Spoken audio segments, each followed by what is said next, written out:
புவி மீது நிலையாக அருள் செய்ய வர வேணுமே, நீ அருள் செய்ய வர வேணுமே.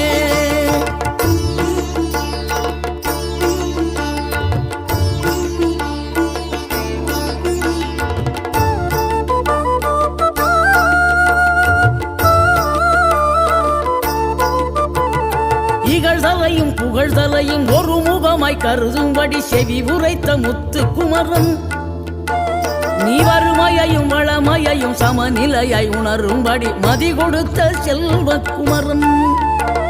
தடை 100 வந்தாலும் செயல் வெற்றி ஆக்கி தரும் தாராள குணம் கொண்டவன், நீ வலை வீசும் அறிவுக்கு தொலைவானவானாகி மாற